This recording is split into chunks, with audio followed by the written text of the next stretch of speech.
Hey there, welcome back. How have you been? I believe that all of you are pretty good by the grace of Almighty Lord.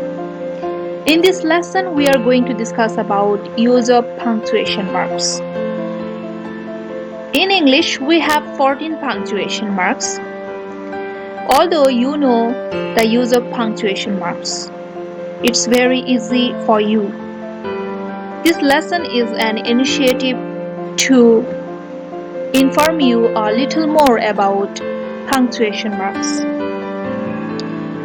So, although you are known about this topic, try to concentrate in this lesson because it will help you to raise your knowledge in punctuation marks. So, I request you all to be attentive in your class to learn more about punctuations. So the topic to discuss today is use of punctuation marks. So now let's get started.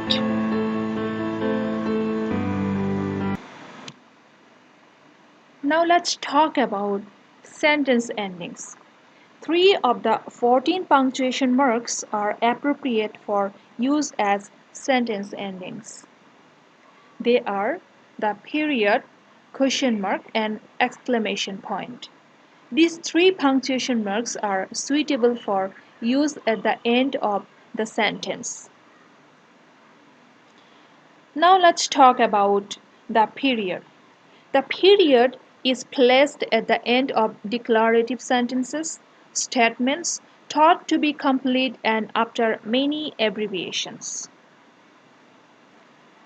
We use period as a sentence ender. For example, Jane and Jake went to the market.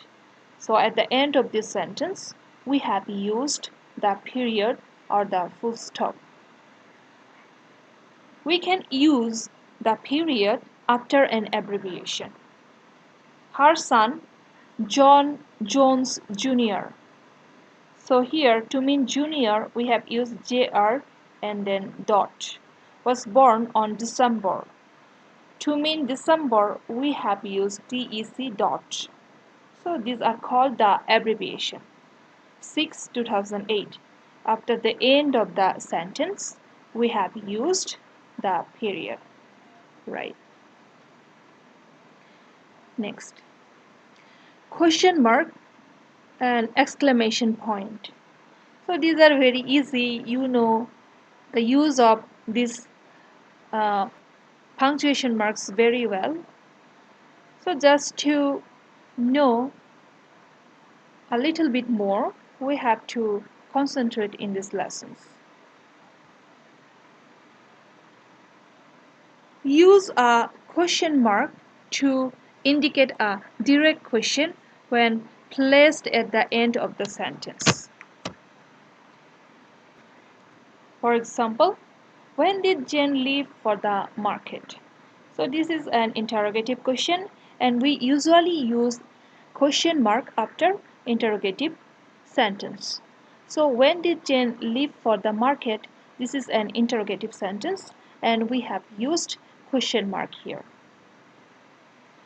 The exclamation point is used when a person wants to express a sudden outcry or add emphasis. Okay, for example, we can use exclamation point within dialogue. For example, holy cow, screamed Jane. So here we have used the exclamation mark within the dialogue. Holy cow, right? We can use exclamation point to emphasize a point. For example, my mother-in-law's rants make me furious. Now let's talk about comma. Let me clear you one thing. The comma, semicolon and colon are often misused because they all can indicate a pause in a series. So the comma is used to show a separation of ideas or elements within the structure of a sentence. Additionally, it is used in numbers, dates, and letter writing after the salutation and closing. I already showed you that, and now you are very clear. After the salutation and closing in the letter writing, we use comma. Can you remember that? So we can use comma in direct address. For example, thanks for all your help, John. So to address John, we have used comma here. Thanks for all your help, John. We can use comma in this case. So we can also use comma in separation of two complete sentences. For example, we went to the movies and then we went out to lunch. So here we have used comma to separate two complete sentences. We went to the movies and then we went out to lunch. We can use comma in separating lists or elements within sentences. For example, Sima wanted the black, green, and blue dress. So look at this sentence. Sima wanted the black, green, and blue dress. So here we have used comma to separate lists or elements within the sentences. So whether to add a final comma before the conjunction in a list is a matter of debate. This final comma, known as Oxford or serial comma, is useful in a complex series or elements or phrases, but is often considered unnecessary in a simple series, such as we have used here.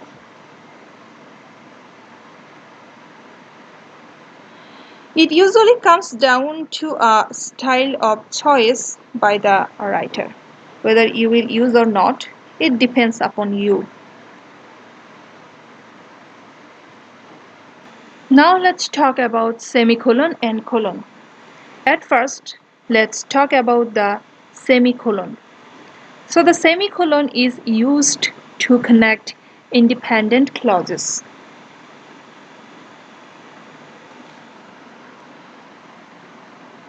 This semicolon shows a closer relationship between the clauses than a period would show.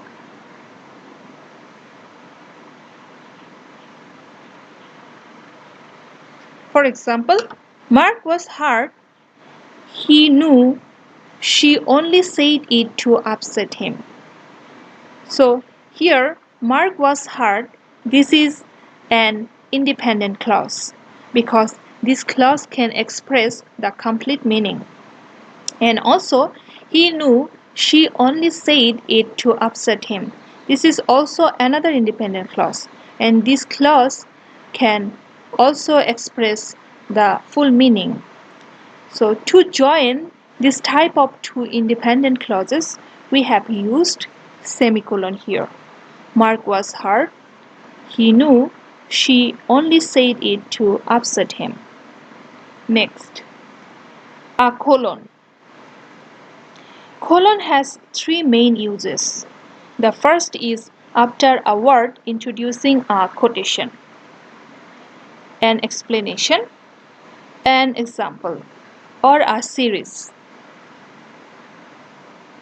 Here we have an example. He was planning to study 4 subjects: politics, philosophy, sociology, and economics. So here we have used colon to mean explanation. He was planning to study 4 subjects. To explain the subjects or to talk about in details, we have used colon here.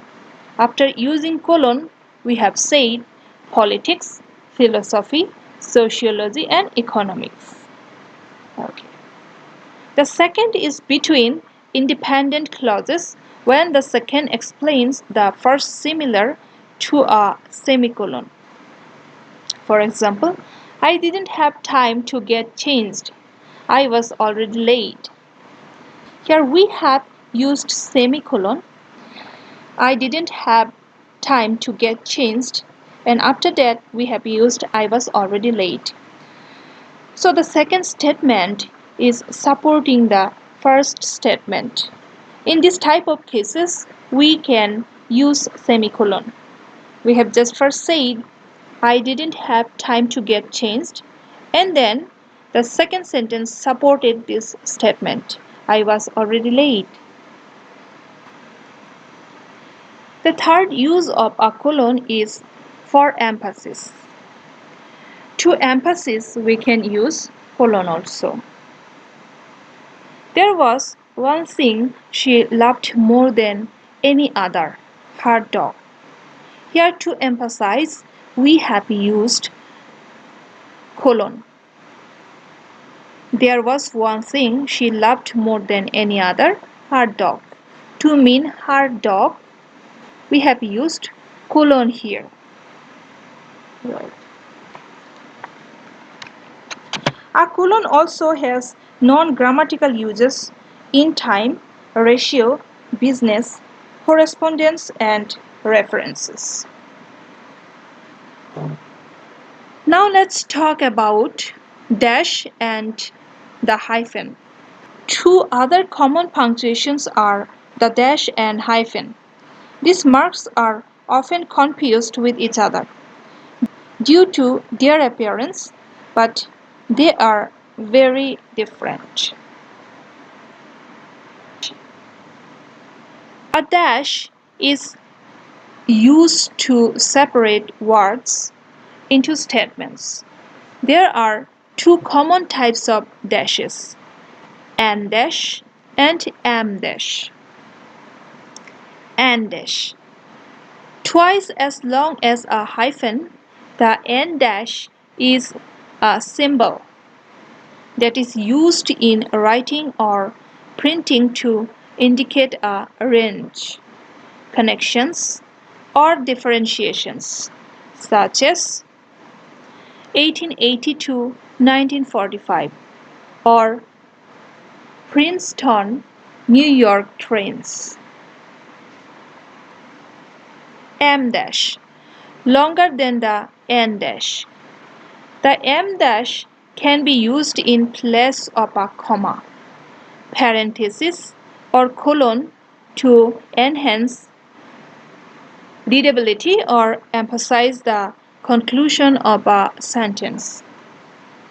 For example, she gave him her answer, no. So this is a little bit longer than N dash. And we have used here to emphasize the conclusion of a sentence, no. Hyphen is used to join two or more words together into a compound term, and it is not separated by spaces. For example, part-time, back-to-back, well-known, and so on. Dear students, here you have some homework. You are instructed to put in semicolons, colons, dashes, quotation marks, italics, use an underline, and parentheses wherever they are needed in the following sentences. Try to do it by yourself. Number 1. The man in question, Harold Kinney, Jim Peterson, and Gerald Greene, deserves awards. Number 2. Several countries participated in the airlift: Italy, Belgium, France, and Luxembourg. There's no room for error, said the engineer, so we have to double-check every calculation. Number 4. Judge Carr's well, later to be mentioned, nominated for the Supreme Court had ruled against civil rights. In last week's New Yorker, one of my favorite magazines, I enjoyed reading Legend's article, How Not to Go Camping. Yes, Jim said, I'll be home by 10. Number 7. There was only one thing to do, study till dawn. Montaigne wrote the following, a wise man never loses anything if he has himself. Number 9. The following are the primary colors, red, blue and yellow. Arriving on the 8:10 plane were Lee's books.